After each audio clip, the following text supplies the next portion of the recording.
And welcome again, folks, to this edition of Meet America. And we're going to be talking about our vanishing freedoms. And my co-host is Bryan Rosen, and I'm going to get you here, Bryan. There you are. And well, I think I've never seen people more upset in my whole lifetime than now. I've been out collecting signatures and getting people to write letters in front of stores, and I've just never seen anything like it. I don't think our freedoms have ever been so taken away.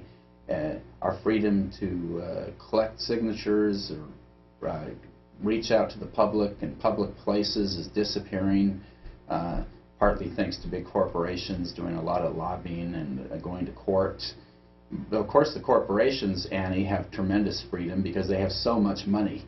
Okay, they have the freedom to get their message across, but we regular people don't have that kind of freedom. So we're having our grassroots ability taken away to go in front of grocery stores and get our message across because we just cannot compete with them in their arena, Annie.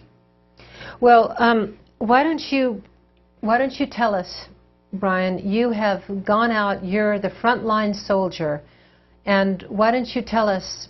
You know, compared to how long have you been? How long have you been doing this? Well, I've been doing a lot of letter writing campaigns since about 20 years. And what have you seen during that time? Well, I've seen a lot less people seem to be volunteering out there.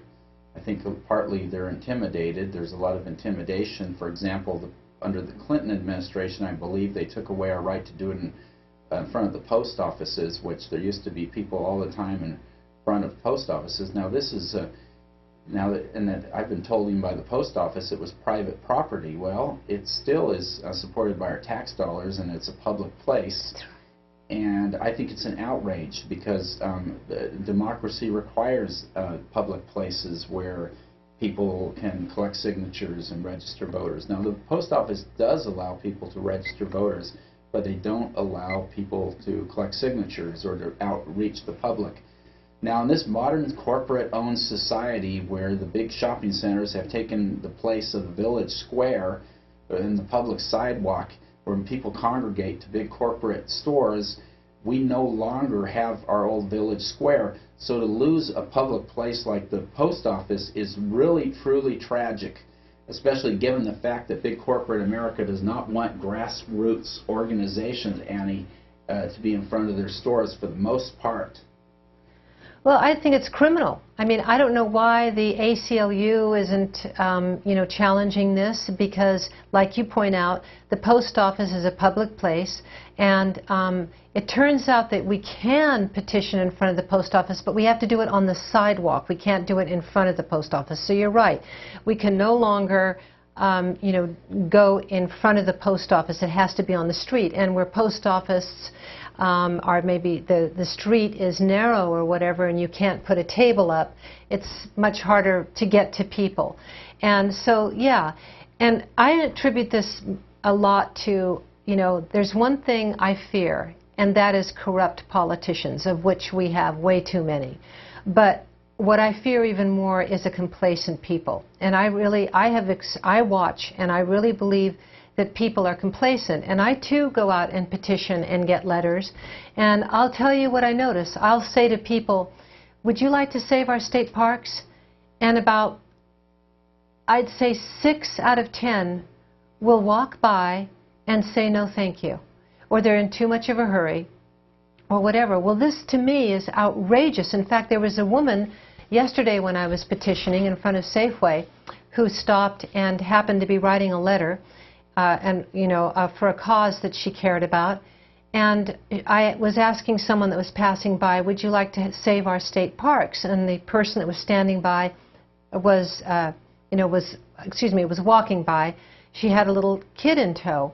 And she said, no, thank you. And the person who was writing the letter said, are a lot of people like that? And I said, yeah, a lot of people are like that.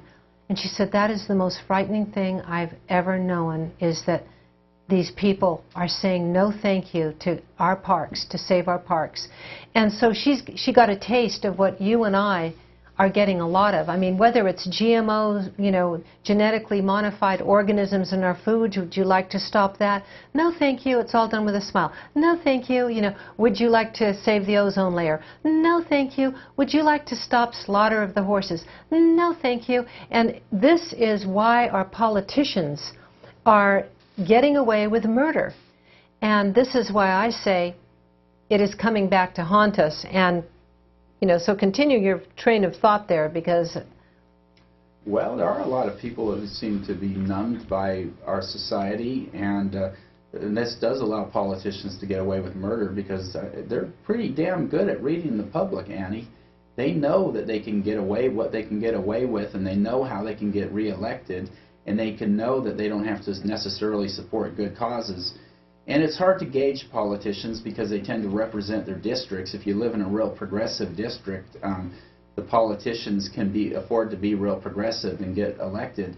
But often they don't go against their own money-making interest in their own districts that happen to be doing something unethical. They usually go along with the money. I think it's very rare to find politicians who have real courage. There are people like Mahatma Gandhi who are willing to be arrested.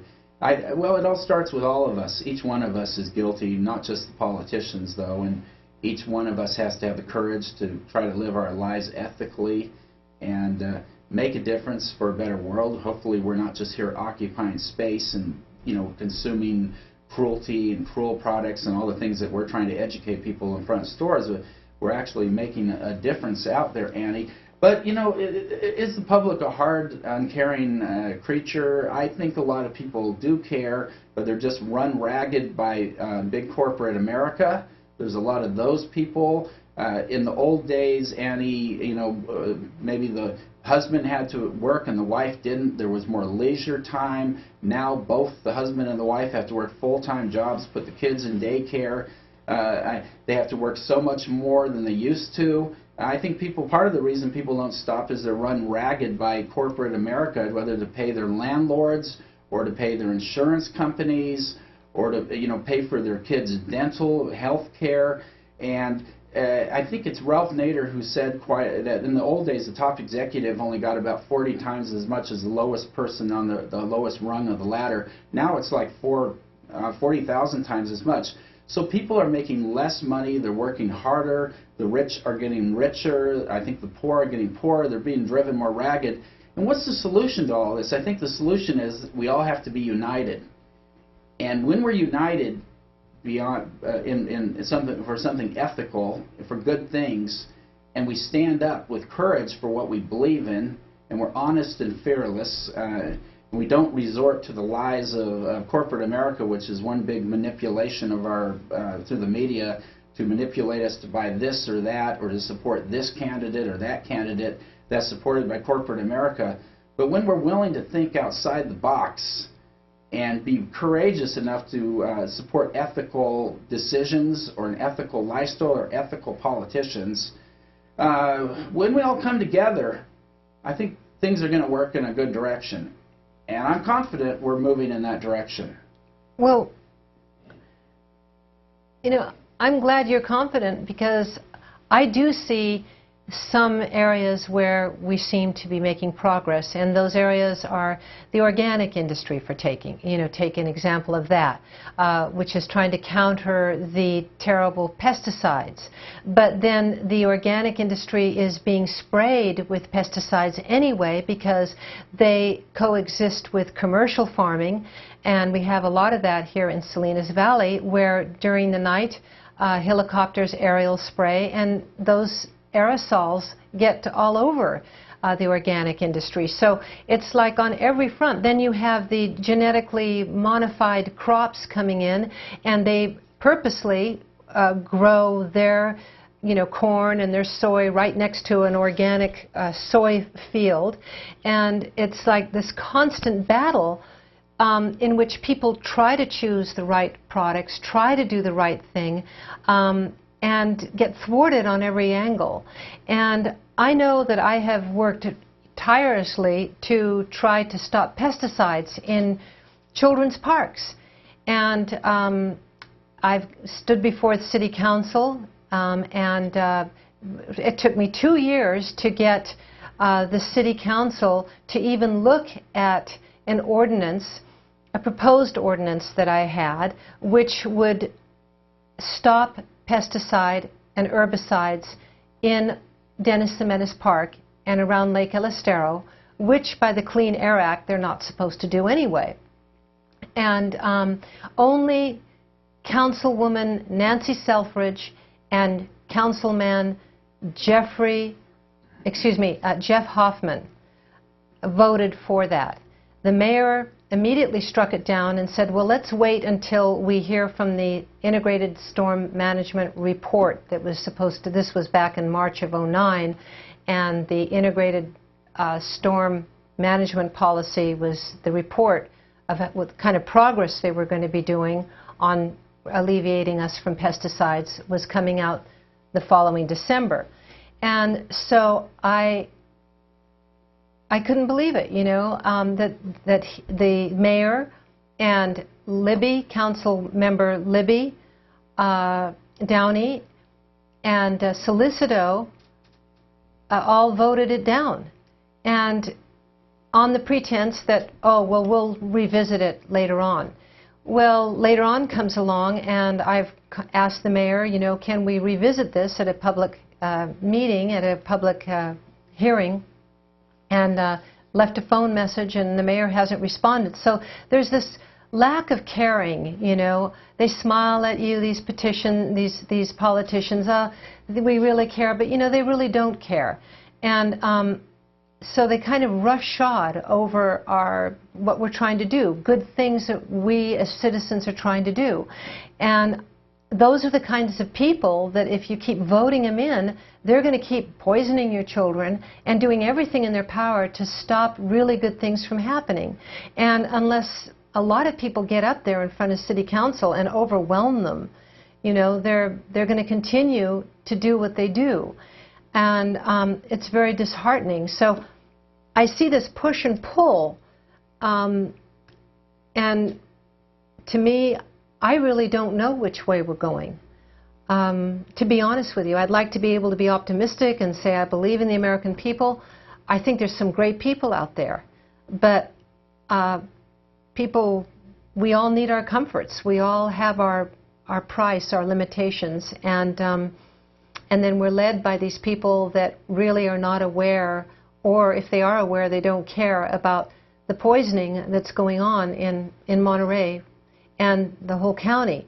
So it's things like that, examples like that, that kind of worry me, you know. I want to give you another example, which we're going to be watching the footage right now, and that is of this footage that I want to show you. This is of our wild horses being rounded up, and this is with our tax dollars. And the American people don't want our horses to be rounded up. They're spending millions of dollars, and they actually round them up on holidays like Labor Day so that the helicopter man gets paid double. They all get paid double, these cowboys, for doing a crime against our national heritage. Well, what's shocking to me so much, Annie, is that we're spending, I believe, hundreds of millions of dollars to subsidize these roundups of wild horses while to help the cattle industry, while the rest of the people are really suffering right now. And I think that money could be better spent. Healthcare, education, nutrition. I can't afford healthcare. I'm one of those people, and there are many people out there who are homeless and who are in really terrible shape. And yet we're spending so much money just to subsidize these corporations. We, the people, need to be united, and we can make a difference. We need leaders who have wisdom. We have leaders who represent money and moneyed interest. And I believe that's the case, for example, in the city of Monterey, where I believe that these leaders are really out of touch with the people, the regular, great, common people, and they represent the moneyed interest, the business people, and they want to get more. I think I heard a comment at one of the city council, they would like to have the economy improved so landlords can charge higher rents. Well, landlords charging higher rents can also hurt small store owners. Now, wouldn't it be wonderful if these city council people actually cared about the homeless people, the regular people, the people struggling. But everywhere it seems that our government is so much out of touch and disconnected from the regular common people. And wouldn't it be wonderful if the city was compassionate towards the homeless, would help the homeless? For example, recently a few people died from cold in Monterey. This does not have to be. The city is spending so much money to accommodate businesses, to help advertise for tourism, to bring in more tourists. You know, down by Pete's, they have a big giant barbecue pit with a big hot fire that people huddle around. Why can't, for a very small cost, the city could put some areas for people to be warm similar to that, or some warming centers for people? It would be wonderful if the city would really help those in need who need it the most. And what's a better thing they could be doing with our tax money, Annie?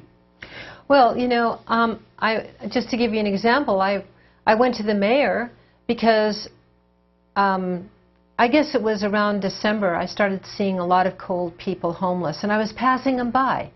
And suddenly I caught myself and I thought, you know, you're passing these people by and it's okay to watch them die. And you are allowing that to happen because you're not being active. And I thought, I've got to do more for the homeless.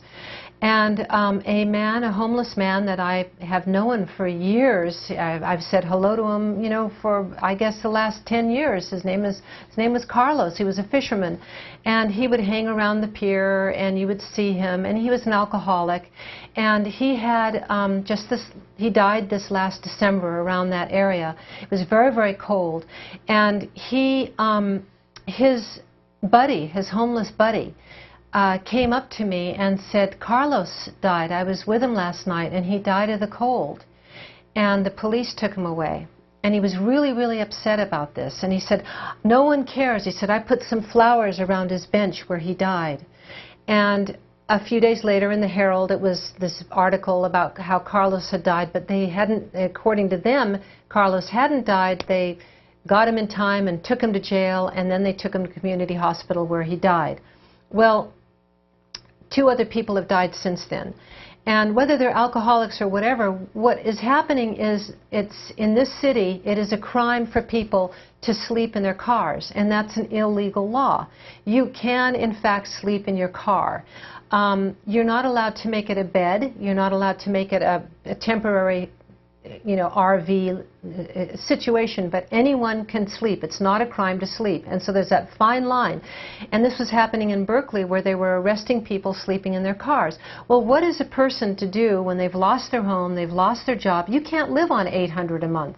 I asked all city council members, be homeless for 3 days. Try your hardest to live on $800 a month.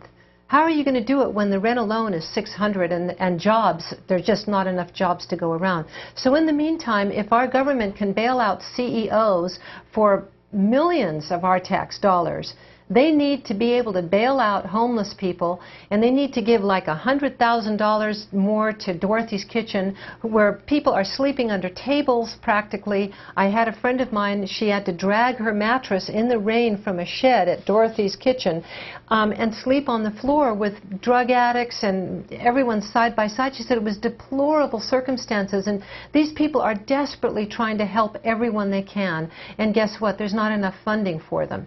So like you say, there's this whole sort of veneer of, oh, we really care about the homeless, but nothing, it's not really going on. And especially for the women. You call the YMCA, you call all these places, and they're all full. And women need to be protected even more than the men, because the men are being protected. They protect the men because they don't want the men to get violent and start breaking into things, but they know women are more meek, and so they kind of let them out in the cold. So my homeless friend, she ended up having to check into emergency hospital at night to keep warm. And so this kind of thing is going on. So the expense of the homeless is going to continue. And, so I've approached the city, and I approached the mayor, and I said, we need to change this ordinance so people can sleep in their cars. And they're not thrown out and made a criminal and then sleeping outside where they get exposed. And he seemed to be compassionate, and he said, we'll talk to our city attorney. So I went to the city attorney, who was standing right there at the city council meeting, and she was very, in my opinion, very, very haughty and snooty, and I could tell she did not want to deal with this issue. And I said, well, the mayor has asked me to come to you. Well, and I said, I'll call upon you in a few days. Well, I called upon her office in a few days with my homeless person in tow, and she wasn't there, but her assistant was. And her assistant proceeded to be very, very nice and seemed concerned, and you know, was going to make an appointment with the city attorney, Deborah Mall. And then the next time I contacted them, because I hadn't heard anything, the city assistant, city attorney's assistant, was very, very haughty and rude to me, and said that Deborah had left a message on my machine that I was to talk to the police, and I said, I never got that message. So I went to the police, and it turns out the police really don't want to get these women out of, you know, cars at night, but they get complaints from people in their homes saying, oh, there's a homeless person sleeping in a car. Would you please come and get them? Well, how rude, how ruthless when people aren't even hurting you folks out there. I mean, just let it be. How would you like to be cast out and made a criminal because you no longer can find a job? So it amounts to all of us. So that's kind of where we're standing right now. I've recently got a call from the city attorney that she will meet with me now, and I'll keep everyone posted and abreast of what's going on. But Bryan, you have something you want to say? Well, I would like to say, Annie, these are hard economic times, and not everybody who is homeless is mentally ill. There's lots of regular people who have lost their jobs. And what about people who are mentally ill? That's even worse. They need help too, of course. Yes. And we're just turning the other eye, the other direction as a society, neglecting these people. Now, the lower down... Which is Auschwitz to me. Well, it's horrible. The lower down people in our society are making a big sacrifice. The lower wage earners are losing their jobs. Now, the people who are higher up, the higher paid bureaucrats and so forth, I don't see them making a big sacrifice. They're the last people to be laid off. But the regular people all over this country are taking pay cuts or they're losing their jobs. And I would like to see some of these city bureaucrats also make a sacrifice, an equal sacrifice. You know, we have, was it Fred Muir? I understand he makes $200,000 a year being city manager. Well, the lower down people are going to lose their jobs and positions, and some of them cast into the street. I'd like to see him and these top higher paid people take a half their pay be cut. You know, and that would hurt them less than the lower down people who lose their jobs and have nothing. As a society, we need to look out for the weakest. It says in the scriptures, whatever we do to the least of these, we do to ourselves. And these are people who are in need. And under the Constitution of the United States, everybody has the right to life, liberty, and the pursuit of happiness. Now, when homeless people are traumatized by the police, that is a violation of their constitutional rights to life, liberty, and the pursuit of happiness. To traumatize people like this is unconscionable.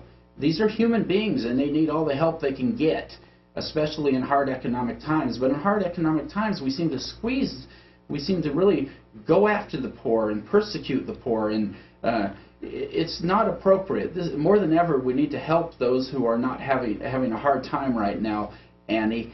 And the city can do so much to help them. Who's to say that only people who have $1 million have the right to live in Monterey? If somebody has a car, why shouldn't they be allowed to sleep in their car? I think they might be morally superior to somebody who has a lot of money. You know, I think it's been said before in certain spiritual religious circles that poor homeless type people can be angels in disguise. How do we treat the poor and the downtrodden and the homeless? Are we going to harass them and have the police beat them and haul them off, arrest them for trying to sleep? It's unconscionable what we're doing, and we need to not do that.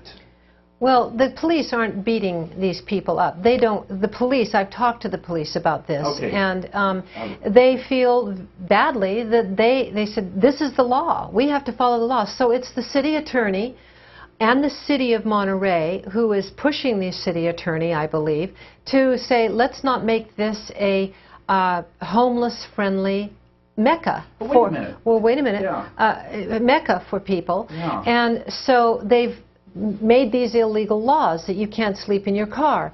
And as a result, these people then have to get out of their cars and sleep out in the open, and then they're persecuted for being out in the open, and you know, and they're shivering and cold, and there's nowhere for them to go, and then they become a criminal because they're out in the open late at night, you know, sleeping on the beach or whatever. So the police are in a catch-22. They're trying to obey an ordinance that the city has, and the police said, you're going to have to go back to the city and have them change the ordinance. Well, where does the city getting their pressure from? They're getting it from the people that call in and say, oh, there's someone, a homeless person sitting, you know, sleeping in his car. I'm afraid, you better go. So it comes from fear. And what's really important to understand is the city has many parking places at night that are vacant. And what the city could do is it could allow people who need to sleep in their homes, sleep in their cars, that have lost their homes, that have children, that have nowhere to go and don't want to sleep outside, and there's no resources for them at this point because the city's broke. They are allowed to sleep in these city lots from 10 o'clock at night till 7 in the morning, and the city gives a potty toilet there, you know, those portable toilets, so that that sanitation question is, you know, is answered as far as where do these people go to the bathroom. That is a simple solution, and these people could register with the city, and then the police could come in and just check up and make sure that there's no rowdies in there, you know, drinking or causing problems. And this would be a solution right now for people in Monterey that are losing their homes and are sleeping in their cars, of which many, many are. And so, you know, there is that. Well, there are actually, sometimes there are even families sleeping in cars. This is how bad things have become. In Santa Barbara, they do have a safe parking program, and it's a model program for the nation. I think we need to have a similar program here in Monterey. It's been apparently very successful down there, and in Santa Cruz, I've noticed they have a homeless garden project, so the homeless are able to help produce food for the community. And many of these homeless people... Tell us about Santa Barbara. What is it? Well, I just know in certain places around town, they have certain parking lots where people are allowed to you know, sleep in their cars. It's a safe haven, so they don't get harassed by the police, or you know, it's a really wonderful program. Really? I think it's been on the nationwide news, and but there's a lot more that needs to be done. I think homeless people could make a big contribution to the community, as they do in Santa Cruz with the homeless garden project. Homeless people could pick up litter. Now, obviously, if there's real rowdy, drunk-type homeless people, the city could do what I understand is traditionally done with those kind of homeless people, buy them a one-way Greyhound ticket if they're really just rowdy and causing trouble. But I think most homeless people really want to do good and be accepted in the community, and they need some help, and in turn they can help the community. So we could set up programs to help homeless people. They could pick up litter. We could set up a homeless campground, maybe part of the one up on the hillside, the Veterans Memorial, where homeless people could stay in the campground in exchange for doing some work in the community. Well, that about wraps this segment up. I want to thank you so much for watching, and I hope that you'll stand up in front of your city council, whoever you are listening to this program, and whatever actions and activism that you wish to have in your community, you can express that to the powers that be. And welcome to our part 2 of Vanishing Freedoms. I want to thank you so much for watching. This is Meet America, and we've been discussing our vanishing freedoms and what it means to us all, and how are we going to get them back. So I'd like to start in again with the subject of petitioning. I petition, and my co-host, Bryan, Rosen, right there, he petitions. We've been petitioning together for years on different causes, and I've really noticed this sort of pit in my stomach when I go to places and ask if I can have permission to petition there, because I feel like in asking permission, I'm admitting to these corporations that I have to ask permission. And so I'm sort of caught in a catch-22. And perhaps, Bryan, you can explain a little better the law, if there is a law about what we can and what is legal for us and what isn't. Oh, sure, Annie. There have been a number of court decisions that equate the modern corporate store to the village square of yesteryear, because there isn't any village square anymore. So the courts have decided that our democratic rights outweigh the rights of the private property owners for the greater good of democracy. So the courts have held that we do have the right to do it, petition or grassroots activity in these private corporate shopping centers. However, I don't think the corporations, they often don't want to admit the law, and they don't want to follow the law, and they try to intimidate people from doing the grassroots activity in front of the stores. Now, you and I cannot compete with the rich people who have so much airtime. So it's absolutely critical for a democracy that we're allowed to have this grassroots activity. Otherwise, it's just going to be corporations that run everything, because we don't have millions of dollars to buy airtime, and the media is not going to do it for us for free. So we need to really stand up for our rights. Some stores just don't. Why don't you name the stores? Well, what's the good stores that you've found that are good, and what's the ones like you name in Santa Barbara? Well, Whole Foods has been notorious. They've tried to arrest people for petitioning in front of, or grassroots activity in front of their stores. Sometimes they give one day a month to a nonprofit. It's not very much. Some of the Whole Foods. In Santa Barbara, there is a tradition of democracy. It's an educated community, and I think the stores have been pretty good down there. There's a new Whole Foods in Santa Barbara, and they just opened up. So there tends to be kind of a honeymoon period also when Whole Foods opens up in a community. For the first 6 months or year, they tend to let grassroots community groups be in front of their stores, and then they start clamping down. And I've noticed that. Now, what Whole Foods stores have you noticed are clamping down? What areas that you've petitioned in? Any? Well, in Sebastopol, they arrest people for doing it in front of Whole Foods. Now, that's a little different because that's a freestanding Whole Foods, and under the law, stores can exclude people from doing community groups in front of freestanding stores, Annie. What's a freestanding store? Freestanding store is not attached to a bunch of other stores, like a shopping center or a mini shopping center. Now, this is because of Trader Joe. Trader Joe, this is my understanding, Trader Joe took it to court because they wanted to exclude people in front of their stores. In fact, recently the Trader Joe's manager in Monterey told me that they even forbid the Girl Scouts to be in front of their store. And by the way, I thought to myself, I understand that their downtown Monterey store, the property is actually owned by the city of Monterey, at least to Trader Joe. That's my understanding. So I thought that was pretty arrogant for the manager, or he calls himself the captain, to even say that. You know, I think community is very important in front of stores. I understand Trader Joe's has been quite taken it to court, and it was very instrumental in removing our rights to be in front of freestanding stores. Now, it's hard enough with not being allowed to be at the post office, and earlier on we talked about the post office, and sometimes you have to drive into a parking lot, so being out on the sidewalk doesn't do you any good at all if the post office is way set back farther in, Annie. I don't want to disparage Trader Joe's too much, because some of the Trader Joe's are very nice, and they're very lovely people who work there, and they've been very accommodating. So I just want to mention that. Except I'm talking about the corporate policy that some Trader Joe's managers or captains really follow to the letter. The one in Santa Barbara, I think they're pretty good in Santa Barbara, except for the one in De La Vina Street. When I was trying to work to set up a table to set up for state parks, they basically threatened to call the police on me. And a few years ago, they had no problem with tables there. They let me have a table there, So it's kind of hard when they basically take away your rights that you've had all these years and suddenly change the rules.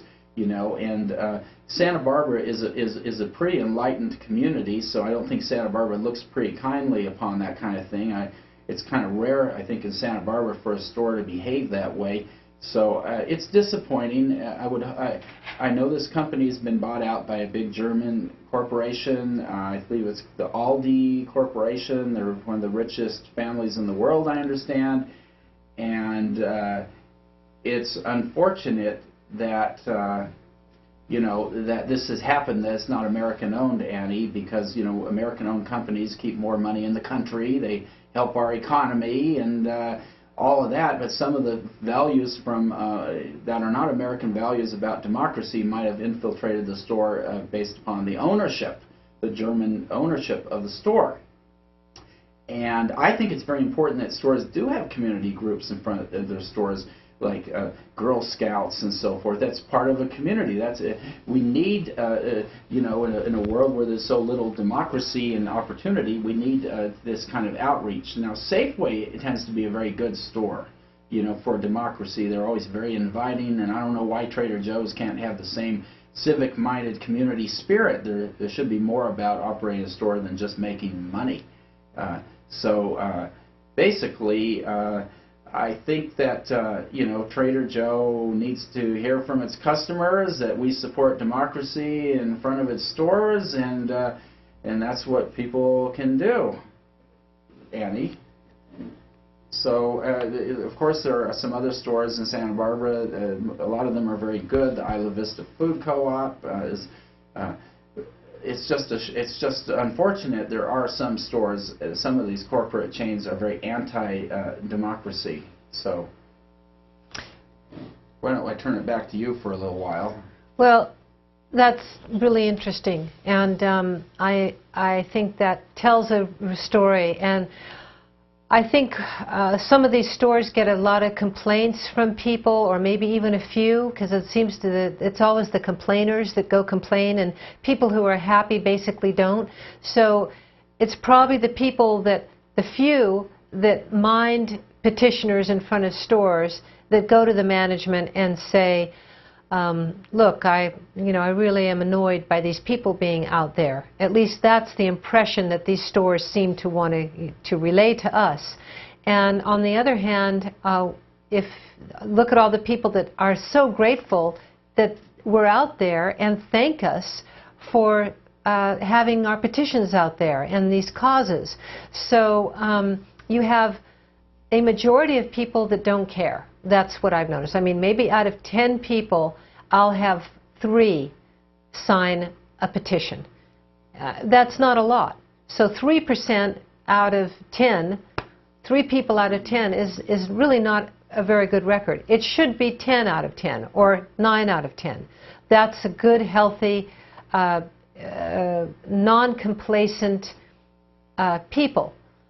And the trouble is there's just too many people that are in too much of a hurry all the time, and all they can think about is their own interests, unfortunately. At least that's my take on it. I've just seen too many no thank yous and not enough, yes, I'm really interested, and thank you for being out here so that we can do something, and that kind of a thing. And that seems to be my reality. So in part, again, it is the people that I feel are in fault for making the corporations the way they are. They're getting these complaints, and the ones that do sign the petitions probably aren't going to the management and saying, you know, thanks so much for having these people out there. So very, very important, folks, for all of you out there that do appreciate getting things on the ballot. Good, wonderful things like saving our state parks. We couldn't do it if we can't get in front of those stores. So it's a vital way of us communicating to you whether or not you want to have something that you can vote for. Well, I think we can't have a democracy unless we're able to reach the people. We just can't have a democracy, Annie, and that's why this is so important, that stores don't shirk their civic responsibility either.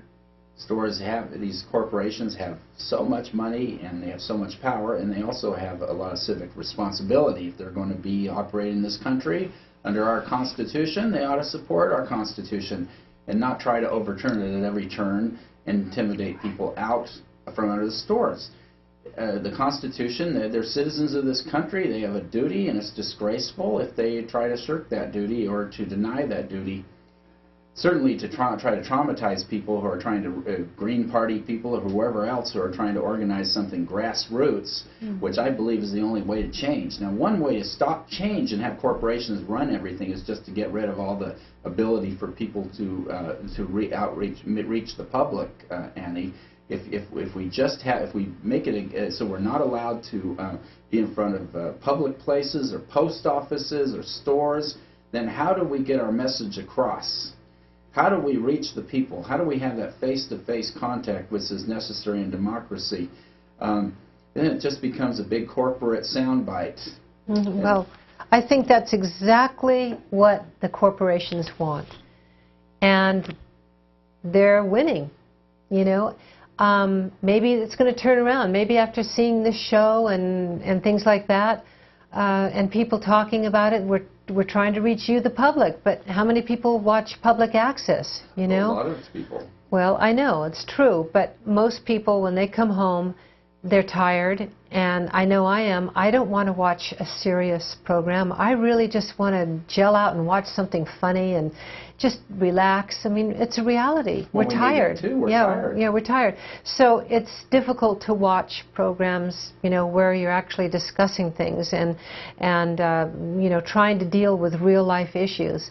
So you're right. It's a real problem, and so we appeal to all of you out there that are listening to spread the word and go to your local stores and say to the management, you know, I really appreciate petitioners out here. I'm a member of Costco. I write on the membership comments card. I think it's unconscionable that you don't allow petitioners out here. I'm probably the only one that does that because no one else is really thinking about it. But I think things like that are important to let corporations know what we want. And when we do that in numbers, like you say, unity, then it seems that things do get done. But my God, we have to make such a tremendous effort on every level. And so I'll turn it back to you. What are some other, I'm trying to think of other ways that our freedoms are being, you know, compromised. I'll give you an example of this. 2 years ago, I was exposed to some toxic Roundup in the city of Monterey. I was picnicking in an area that was all green and beautiful. In fact, I called it Fairyland. And I picnicked there every day for 5 days. And on the third day, on the fifth day, it suddenly all turned dead overnight. And I realized that, oh my God, I was sitting in an area that had been, you know, the Roundup. And Roundup is linked with lymphoma. And you can go to Roundup Link Lymphoma, do a search, and you'll find the studies that link the disease to this very, very commonly used herbicide. So I was very, very concerned, and I went to the city council. I stood up before the public 3-minute free speech time, and I alerted the public officials there, the mayor and the council members, about this, and that I wanted signs put up and I wanted them to stop spraying in these areas because it wasn't necessary. And I thought one of the council members would be very sympathetic to the cause. And her name was Libby Downey. She's a council member at Monterey. And I called Libby, and she immediately was very curt with me. And she said, I cannot speak to you. You are breaking the Brown Act. I'm not allowed to talk to constituents. And I said, Libby, you are allowed to talk to constituents. Constituents can talk to their council members. She said, I'm going to hang up now. You need to stop. And she hung up on me. Before she hung up, she said, you need to call the city attorney. And she hung up on me. And I was just aghast. I couldn't believe it that she didn't know the law, you know. So I call up the city attorney, Deborah Mall. And I say, I'd like to talk to you about this. She said, well, you know, it's kind of a gray area. Really, you shouldn't be talking to the council members. And I said, what? I said, yes. I said, I have a right to find out what my council members are thinking. And it's not breaking the Brown Act. I had to go to the district attorney's office and get in writing that these council members talking to me were not breaking the Brown Act unless I said to each council member that I talked to 3 other council members, and they all agree that we should do this particular thing. That's breaking the Brown Act. But if you call your own council member and talk to them, you can actually say that another council member agrees with you, but you can't say that another one and another one do. You can only say one other. And that's the only way you're not breaking the Brown Act. So I had to have the district attorney write a letter, and then I had to send it to each of the council members because they didn't know the Brown Act law, and nor did the city attorney. So there was a way that the city attorney was allowing our rights to be trampled on because she was ignorant of the law herself, and I as a citizen had to go that step further to go to the district attorney to get the real information. And that's what you have to do, folks. You have to go that extra mile, because if you don't, not only you're going to be turned away from all of our rights and to the point where everything is no walking on the beach after sunset, no parks after this and that, no. That's what America is becoming. It's becoming the land of no. You can't sleep in your cars. You can't camp by the side of the road. You can't do this. You can't do that. And these are all laws that they're making up and no one is challenging. And then I want to talk a little bit about corrupt judges. It is my opinion that judges are becoming more and more corrupt. And so they are not obeying the law. Now, when you go into a court, you will see the flag with a fringe on it. That means that's maritime law. It's not civil law. You are now in a court and agreeing to be in a court called maritime law. That's the maritime law flag. And what that means in the old days, from what I can understand, in the very old days when they were first getting the laws here together, maritime law was the law of the sea. And because judges could not know what happened to a ship that had sunk with tons of gold on it that had been insured, they had to make their own judgment of things. And so they could step out of the arena of law and according to the facts they had gathered, they could come up with their own conclusions and their own way of justifying something and come to a verdict. And so that's why in every court you have this fringed flag. And that's why judges can make judgments that really step out of the law or bend our laws and favor corporations, for instance, and take away our rights even further. And that's a real problem, that judges are very, very corrupt. You have something that you wanted to add to that, Bryan? Well, it is my opinion, Annie, that the court system in Santa Barbara is corrupt. I've had some experience with the court system. I don't want to mention any names. I don't think that's necessary. But what I've witnessed is with a person I know who's under conservatorship, that it's all favoring the money-making interests, the lawyers and the conservators. And those people who challenge things or find evidence that things aren't being done correctly are persecuted by this court system, I believe, in my opinion. Under the Constitution, we're all entitled to equal access to the protection of the law. But when people who find wrongdoings, get persecuted by the legal system and don't have representation, I believe it is a serious violation of our basic constitutional rights, because we are entitled under the Constitution to have fair and equal protection under the law. And in the conservatorship realm, what I've noticed is that it's gotten so out of hand that, basically orders do not match petitions.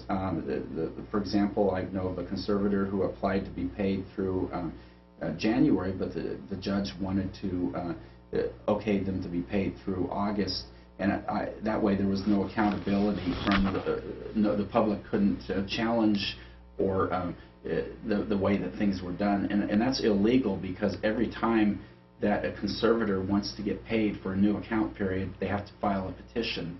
But here's a case where I was actually going to contest a matter that I felt was very unfair, but I couldn't do so because the orders did not match the petition. And what's interesting, Annie, is I found out the petition never had been filed in the first place, and the orders were, not only not matching the petition, but the petition never had been even filed, and the judge signed the orders. So this is a huge violation of due process. This kind of thing is happening around Santa Barbara and around the nation. Around the nation. And I think with older people, they're really being taken advantage of by the court system. The weak, whether it be the homeless, whether it be the animals in factory farms, whether it be the older people who have some equity in their homes and money, and when they're weak, the vultures, they come in to swoop down and get as much as they can. And it doesn't help when you have a court system that's on the side, that's biased towards vultures or money-making interests trying to devour estates, who target relatives or caring people who